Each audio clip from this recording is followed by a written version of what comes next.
Hey guys, welcome back to my channel.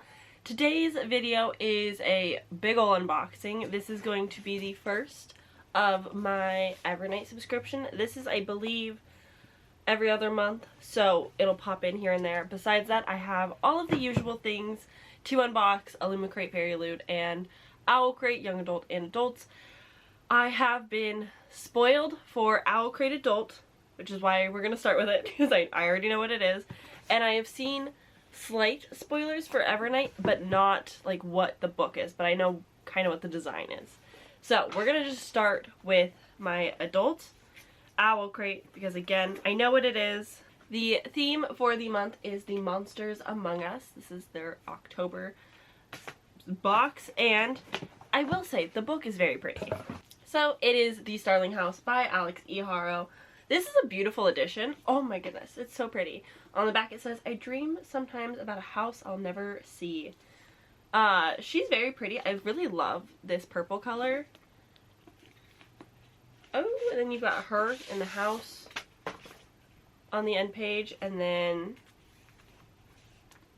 them together. They look so much younger in the art than I pictured for the main characters. And then we've got the additional, no, not additional, the plain book by itself. Very pretty purple. Says, "This is the story of Starling House," and on the back it says, "Every sin comes home to roost." Roost. I don't know what that means. I'm not intelligent. What can we say? And then there is, of course, art on the other side of the dust jacket, which is very, very pretty. Very spooky. I'm still excited to read this and finish it. I've started it, so I'm in the process of reading it. I actually pre-ordered the Barnes & Noble edition, so I now have two, which is always fun. Let me read you this in case you somehow have not heard of this. A gorgeously modern gothic fantasy from New York bestselling author of The 10,000 Doors of January. I dream sometimes about a house I've never seen. Opal is a lot of things: orphan, high school dropout, full-time cynic, and part-time cashier, but above all, she is determined to find a better life for her younger brother, Jasper. One that gets them out of Eden, Kentucky, a town remarkable for only two things: bad luck and East Starling, a reclusive 19th century author of the Underland who disappeared over 100 years ago. All she has left behind were dark rumors and her home. Everyone agrees it is best to ignore the uncanny mansion and its misanthropic heir, Arthur. Almost everyone anyway. I should be scared, but in the dream I don't hesitate. Opal has been obsessed with the Underland since she was a child. When she gets the chance to step inside the Starling House and make some extra cash for her brother's escaped fun, she can't resist. The sinister forces are digging deeper into the buried secrets of the Starling House, and Arthur's own nightmares have become far too real. As Eden itself seems to be drowning in its own ghost, Opal realizes that she might have finally found a reason to stick around. In my dream, I'm home, and now she'll have to fight. Welcome to Starling House. Enter if you dare. So this is a gothic adult fantasy. I am very excited and still intrigued to see what my end thoughts are going to be. I've heard that it gets weird. I have not read any of Alex E. Haro's previous novels, so this is gonna be the first. So hopefully I do end up enjoying the full experience. We'll see. I'm excited to finish at some point, I'm sure. Alright, and that means that now we can jump into the young adult owlcrate. I think that's a blanket. Oh, maybe. Alright, so we've got Power Has a Price, the October 2023. Okay, the first thing that I'm seeing is a scarf. This is The Fox and the Prince, inspired by Once Upon a Broken Heart.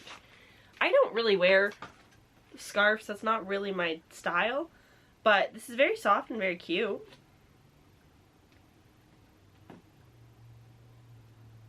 I also don't know how to style a scarf, so fun all around, but not something I will find myself ever wearing just because I'm not a scarf person. But this adorable item was designed by @BlueLeeBoo. I really like it. It is a cute color and design. It's just, again, not quite for me. Alright, next, of course, we've got the Treasured Tomes. This is going to be 10 out of 12. The year is coming to an end. Oh my goodness. And this one is based on Howl's Moving Castle. Oh, it's cute. Oh, little Kelsifer. Oh. I think we ought to live happily ever after. I'm gonna be honest with you. I have soft/hard, I don't know yet. I have DNF'd Howl's Moving Castle. I just like wasn't vibing with this like minor young lady being turned into an old woman, and like the implications that were going on. I just like wasn't vibing with at the time. So it's something I want to pick back up because everybody loves it. I really want to see the movie. I haven't yet. I know. I'm also so sorry if you hear any of my wheezes. I was getting good and now I'm not good again. Alright, next up we've got a sticker set? Okay. Ooh! These are inspired by the Poppy War. And they're very hard to get out. There's so many! Wow! I'm obsessed with this. I love stickers. So this is the Silligard Academy sticker set. I don't know who any of these characters are because I haven't read it yet, I know. But they're really cool, like that they're clear stickers. I really like these designs. Okay, next up we've got a very cute box. Nature of Witches Spoon Rest. I love these. Oh my gosh. Autumn is its own kind of magic. This is so stinking cute. Cottagecore. Who? My kitchen is very not cottagecore, but I would not be opposed to it becoming so. This is so freaking cute. These are like the best thing ever to have in the kitchen. They are so freaking useful. Okay, the next thing I'm seeing here is the Fiction Bath Co. Dragon Rider. This is in Snow Cream Spiced Latte. So this is a vegan lip balm inspired, I'm assuming, by Fourth Wing. No, it's by Priory of the Orange Tree. Interesting. Sorry, anything dragons, I just instantly think is going to be Fourth Wings now. These aren't my all-time favorite chapsticks, but this might be like a better... Oh yeah, this one definitely smells better than the other ones that I have. So, that's a bonus. That was 5 items. That felt like it went by so fast. Alright, and then we've got Promise Me You Will Be Fearless. Oh, This Dark Descent. Okay, by Kaylin Josephson.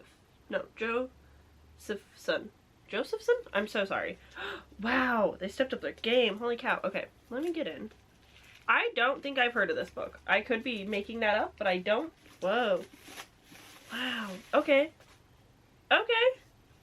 This cover's so cool. She's riding a little horsey there. These edges are interesting. They're a little bit, not great, but they don't do these edges very often. I don't know if it's like all of them are going to be off-centered like this, but that is what's happened. It doesn't really bother me though. Wow, beautiful artwork. Oh my god, horse girls. This is so pretty. This is like gorgeous art. Makes up for the sprayed. Ooh, dark and sexy. Okay, and then the back, or the naked hard, is very foiled. And it says, do not be afraid of your own power. Embrace it. I love all these animals. And then the back,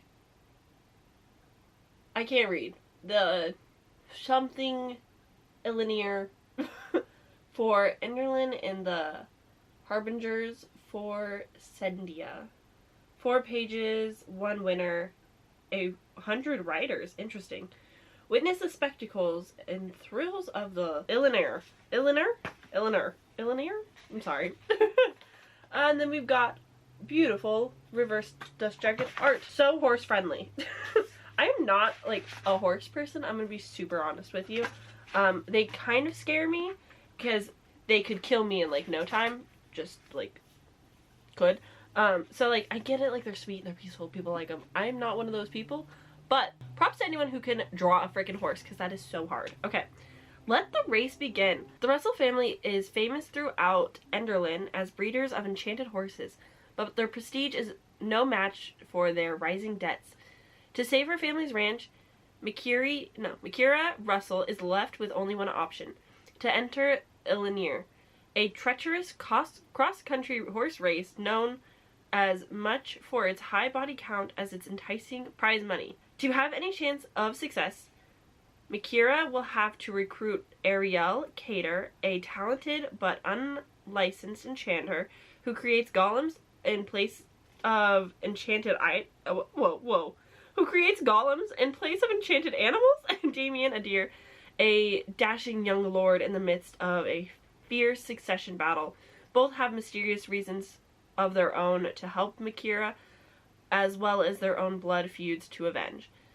Steeped in Jewish folklore, this dark descent is a spellbinding new fantasy full of intrigue, romance, and pulse-pounding action. In a world as dangerous as this, will hidden agendas and conflicting desires butcher Makira's Ari and Damien's chance of winning the Illumicrate, or will another writer's dagger?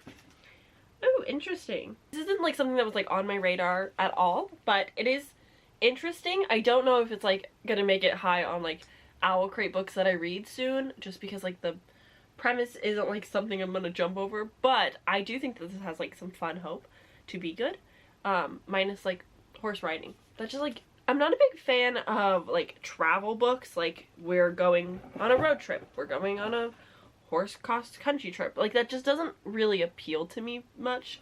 So we'll see how that goes when I get to it. It might be something that I let Melody read first, because she really likes horses, and then she can tell me if it's good or not, because our reading tastes will align very well. So that was everything for the October box. Next month will be Perilous Travels, so that'll be fun. So my favorite things in the owlcrate, I think that the book is actually very pretty, even though it has a little bit of a technical issue. I also think that the stickers are probably my favorite thing, because I will for sure use those whenever I read the Poppy Wars, and then I'll have like a beautiful spread with those stickers. It'll be super fun. Alright, so next we're gonna jump into Fairyloot Adult. I have no clue what this one will be. Alright, so the month's theme is my dear nemesis. Okay, I have no idea what this could be. Alright, more purple. That's a fun little theme we've got going on. And some yellow. Oh, okay, that makes sense. I have actually seen this then. So here is the artwork with a printed letter from the author. So this is the Hurricane Wars. I'll be honest, my brain really never thought that one through. My friend Eliza has actually read this. She read, I believe, an arc of this. It was one of her most anticipated reads of the year. She has many editions, and unfortunately it was not one that she really liked, but I've heard some other reviews that have enjoyed it, so I'm interested to see how I will feel about this. This is a very beautiful cover, I'm gonna be honest. It's got beautiful stenciled edges. The back says, "The Night Empire casts a long shadow over the land. Nothing can stand in the way of its might and power. Year by year the hurricane's wars take and take, and yet there is hope in the darkness. One lone light stands against the empire."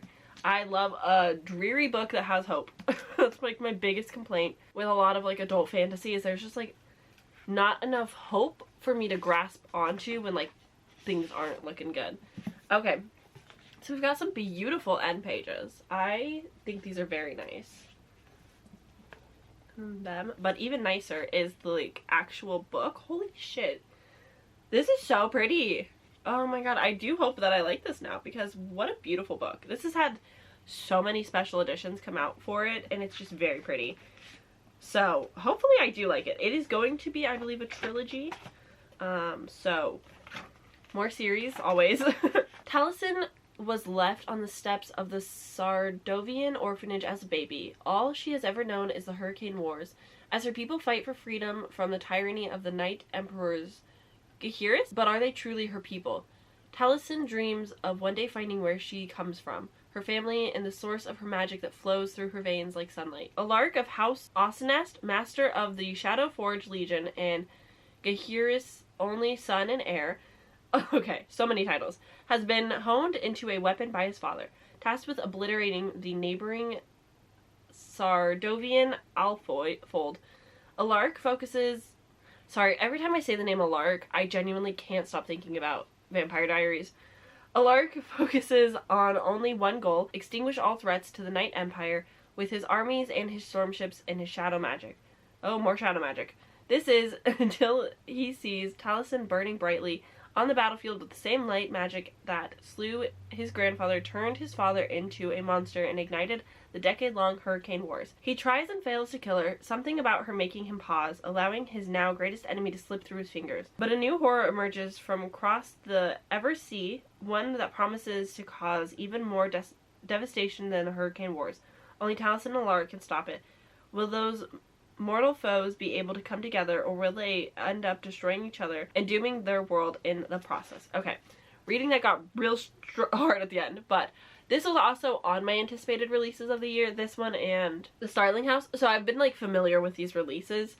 I will say that I will pick this up at some point, I'm sure. Probably when I hear a few more reviews, whether I think like it'll be worth my read, or if I just like listen to an audiobook or whatever.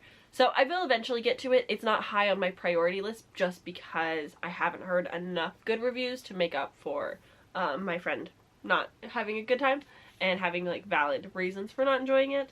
So she's a pretty book. We will see if I end up enjoying her come the future. And into the young adult box from Fairyloot. This box smells weird. Okay, so here we've got the spoiler card. This theme is Enchanted Forest. Okay. First thing I'm seeing is Happily Ever After spoon. A spoon? How interesting. Okay. Okay. Yeah. It's just a little mushroom spoon. Definitely seems more like a decor thing. Designed by Blanca Designs. The ceramic mushroom spoon is a perfect addition to your curated cottagecore kitchen. Use it to manifest your own happily ever after. Yeah, no, this is truly like my cottagecore kitchen is coming in clutch from these book subscription boxes. But it's like a weird shape and design. Like it might make a good like stir your hot cocoa kind of spoon, but it's not like a eat soup kind of spoon, which is what I thought it was going to be at first. The next thing I'm seeing is something. Bag clips. Oh, I get it now. Okay, cool. So these are bag clips inspired by Blanca Designs. These food clips are inspired by Alice's Adventure in Wonderland by Lewis Carroll and are perfect for keeping your reading snacks fresh. I get it. I mean, I don't really get it, but I get it. Useful. And I love useful items. I need more chips in my life. I think that's what Fairyloot's telling me, that I should get some snacks. Okay, the next thing I'm seeing is, ooh, okay, hell yeah. Okay, so this is a photo album, very pretty, just like very simple, very fairy-esque. This says that it's a photo album designed by at Warwick Art. Ideal for stirring art prints, this album will make a striking addition to the shelf. The holographic foil touches add an extra sprinkle of magic. We got another one either earlier this year or last year, I don't remember, but I've actually been storing, probably last year, but I've been storing all of the spoiler cards from my book subscription boxes in each slot for the month so that I can go back if I ever wanted to or needed to, and I could see like what I got, where I got them, just because like they're nice prints. So I save all of these and they go in these, so that's great to have another one because that one's gonna get full eventually. Alright, the next thing that I see is the Forest Grimm embroidery kit. I don't want to take it all out. I've never done one of these. I have a couple and I've still not done them, which is upsetting to me. I think this might be what the design is to embroider, but it's not gonna show me a picture, I don't think. Or it will, it's just gonna be a mess to do. Yeah, okay, I was correct. One day, when I'm not stressed and overwhelmed with so many things to do. But yeah, this is the cute little design on the embroidery kit. I would love to do one someday. I just like haven't had time, haven't been able to. And then we've got, oh, these are gonna be Emily Wilde overlays for the book, which we actually got. I want to say that we got it like February or something, like whenever it came out. So overlays are something that I don't actually dabble in. I don't purchase these. But they are just beautiful, thin, see-through kind of art prints that you put in your book. Just over like typically chapter starts. And you can just like have beautiful art in your book. I'm so excited about this. I hope they continue this with their like banger of books or whatever, because I love this idea. I love art so much. I love being able to look at beautiful art, and I think that art overlays are like some of the coolest way to showcase scenes in a book. I don't know. I love it. This is exciting. This is my favorite item that I think I've gotten in a while. And then we've got tarot cards. So we've got the, no, the 2 tarot cards here. I'm gonna be honest, she looks like Cinderella's not dead. Let's take a look. Tarot cards features Sophia as 3 of Moons and Constance as the 4 of Moon cards. These characters are from Cinderella is Dead by Kaylin Barron and are beautifully illustrated by the talented Rosen Arts. Yes, I knew it. I'm so smart. I have not read this yet, but I would like to at some point because I actually enjoyed the first book in the This Poison Heart, I believe, series. And then we have the book, which honestly, with the context clues, I don't know what this is. Alright, of course we've got the bookmark with little Rapunzel. We've got a very nice art print with author's letter. I'm very appreciative that they're going to the like opposite of handwritten, the typed letter route, because this makes it so much easier to read. I appreciate that an author is taking their time to handwrite a letter to everybody, but it is not always easy to read their writing, and it makes it very inaccessible to some people to, like, why are you giving me a letter if I can't read it? So, the book is The Forest Grimm. Oh, okay. By Catherine Purdy. Once Upon a Dark Time. This cover is beautiful. I really like the watercolor effects with the little girl in the red hood. What's Red Riding Hood. Oh my god. With the very, very beautiful stenciled edges. I love. Okay. I'm into this. I love fairy tale retellings. I love fairy tale books. I love dark fairy tale books. So this is truly like so up my alley. With our little people, they kind of look like you've got like the Red Riding Hood, and then he kind of looks like Hansel from Hansel and Gretel. And then we've got the stunning, oh my god, Stories for Fortune. This is so frickin' pretty. I love cottagecore dark fantasy. Like, that is a genre that I would love to explore more of. And then we've got the reversed dust jacket art, which is very nice. Very much fits the like dark, spooky fairy tale vibes. I'm really into that. Both sides are so pretty. Usually when they give me like a reverse dust jacket, I don't actually care about the art on the other side, and I rarely ever switch them. This is super pretty, but the other side is also really pretty, and it like fits the more like dark. I don't know. But I could use more green on my shelf, so I'll probably keep it green for selfish reasons. Oh, I need to read this to you. Once upon a time, villagers would whisper their desires to the Book of Fortunes, and its pages would reveal how to obtain them. Okay, this is already so up my alley. Holy shit. All was well until someone used the book for evil. Afterward, the branches of the Forest Grimm snatched the book away, and the village withered. The villagers tried to make amends with the forest, but every time someone crossed its borders, they never returned. Despite the warning from her fortune-teller grandmother, Clara embarks on the journey into the deadly forest to pursue the Book of Fortunes, to reverse the curse and save her mother and village. Clara's friend Axel puts aside his longing for her to join the journey. The young travelers have set their mind to defying fate and daring to accomplish what no one else has been able to do before. Atlas, the forest, alive with dark, deadly twists on some of your most well-known fairy tales, has a mind of its own. Yo, this sounds so good. I'm so into this. It is not giving fall winter vibes, I'm gonna be so honest. But like come like spring, like maybe March, May, I think I need to read this. This sounds incredible. This sounds so up my alley. Wow. What a killer box. Fairyloot. I think you've really outdone yourself this time. This is so good. So yeah, I would definitely say that, one, incredible book. I'm so excited for that book. I did not know I needed that in my life. But also, I freaking love that we have page overlays. Like that, that's so cool. I really want more of that. I love it. Now we get to bounce into my first ever Evernight. My friends have been so good at not spoiling it for me. I did see Jan unbox it and like show it off a little bit on Instagram, and I was like, no, wait, once I figured out what it was. But this is my first. The first one slash last one, which was 2 months ago, but the first one that they did, because this is fairly new. They did Silver Nitrate by Silvia Moreno Garcia. So I'm excited to see what this one could be. Evernight, October 2023. Oh, yo, I'm so fucking stoked. Yo, I'm waiting for this audiobook on Libby. I'm so fucking happy. Oh my god. So this is the last to leave the room by Caitlin Starling, author of one of my absolute all-time favorite books ever, The Death of Jane Lawrence.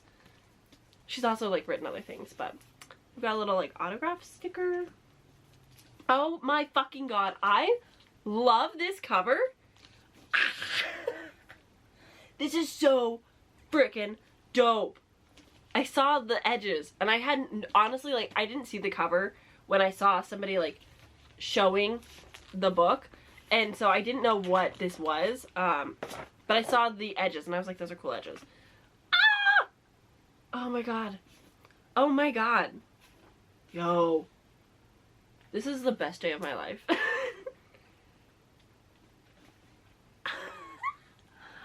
Yeah, so I love this author. I really would love to devour her backlist at some point. I just need more time, really. But I loved The Death of Jane Lawrence. It was not on my radar. Picked it up for the Literally Dead book club. Fell in love with it, while most people did not fall in love with it.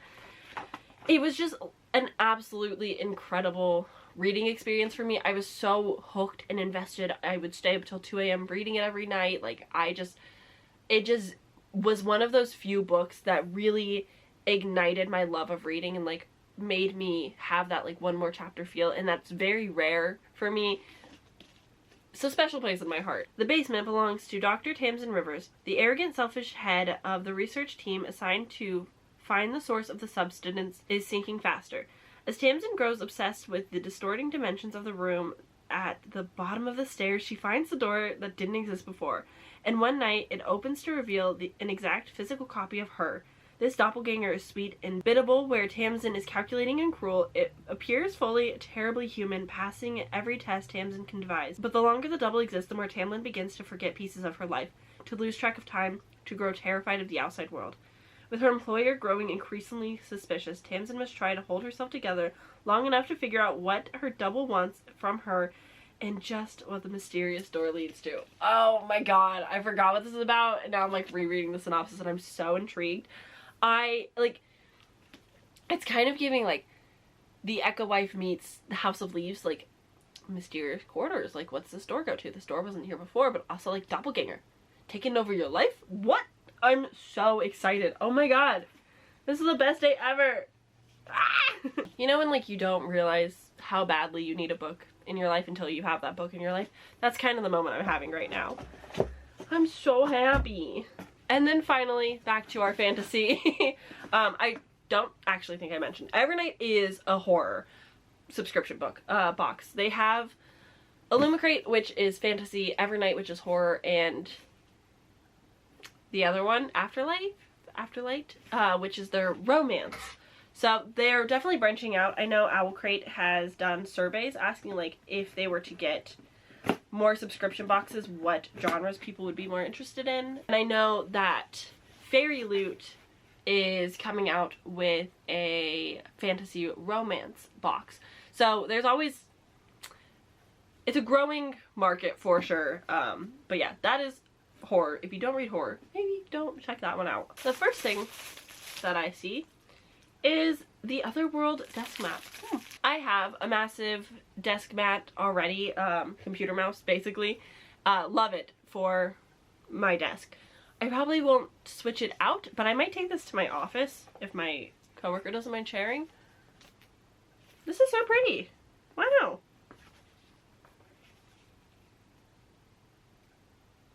She's very long, very pretty. Let me see what this is inspired by. Domus Somnia desk pad. Oh god.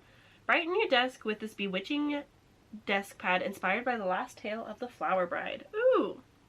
I love that book. That book was so stinking good. But yeah, I might take this to work. And if my coworkers chill with it, I'll leave it there.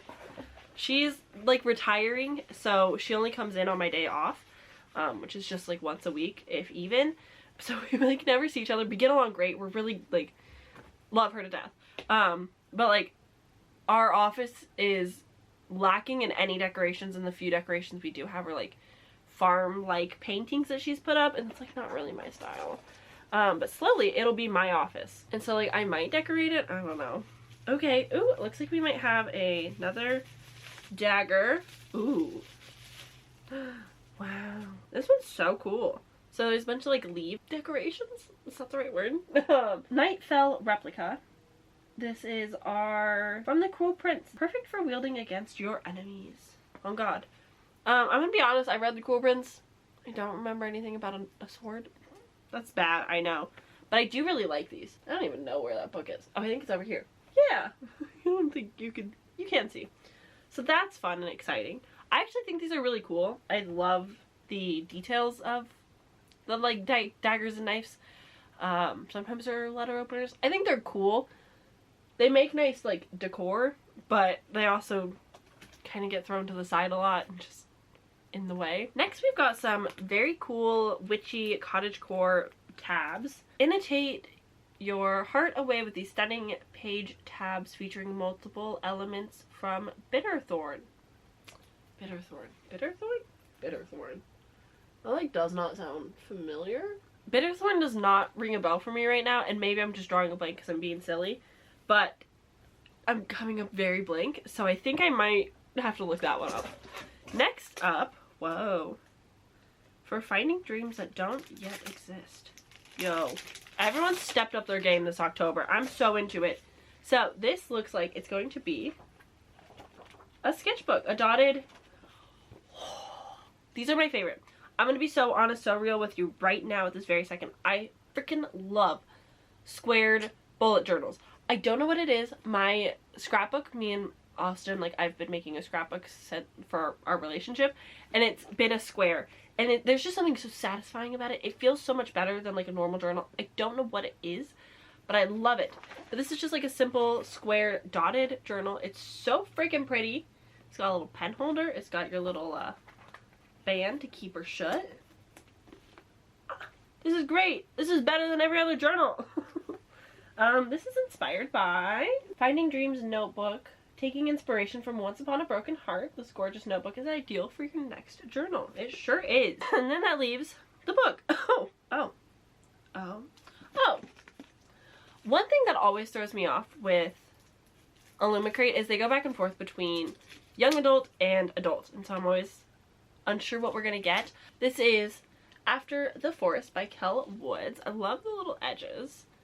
On the back is, she knew the recipe by heart, could recite it in her sleep, and yet she was always careful to work with the book beside her, open at the same dusty page, the ink worn with long use. To not do so would result in an altogether different kind of gingerbread, no less sweet but somehow lacking. It would serve, of course, but it would not smell the way the book's baking smelled, enticing and heady, full of rapture and delight, as though to not eat of it would be your very ruin. Greta knew how it felt. She had known the sweetness of the witch's gingerbread, could recall its hold upon her still. The gingerbread house that had so entranced her and her brother all those years ago had been crafted with more than just cinnamon and clove, honey and eggs and ginger. There was some magic in it too, seeping from the book's pages, working its way through the dough. It was not only hunger that had driven them to eat it. Oh, okay, interesting. Second seal. Oh my god! Wait. Okay, so here is the hardback, which is so freaking pretty. I just love naked hardbacks like this. There's just something special about it. I'm not gonna pretend that I can read that right now. But look at how cute this little picture is!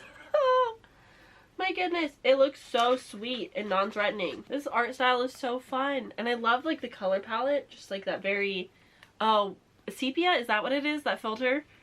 Love the tones. So I'm going to read the synopsis again as like I show you more in depth of how the book looks, but this was last month's Owlcrate Adult Special Edition. It was the same one.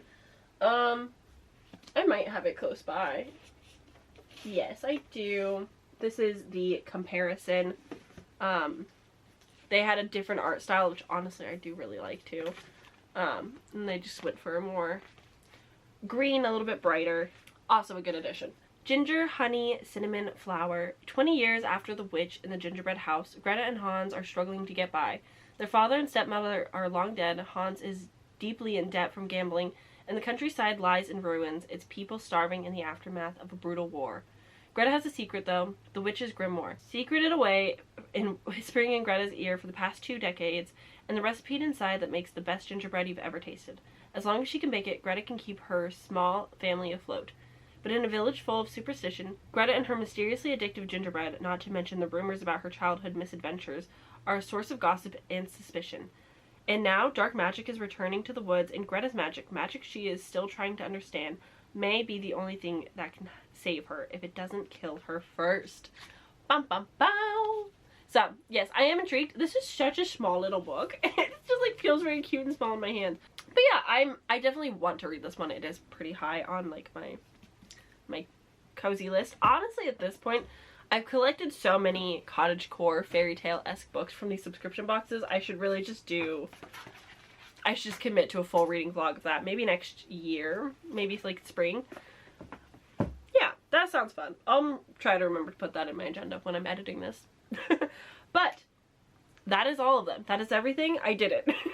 We have gone through all of the many items and synopsises of some books. But thank you guys for watching and hanging out with me. What was your favorite item? What was your favorite box? What was your favorite book? What's on your TBR? Let me know in the comments if you want. If not, cool. I'll see you later. Bye!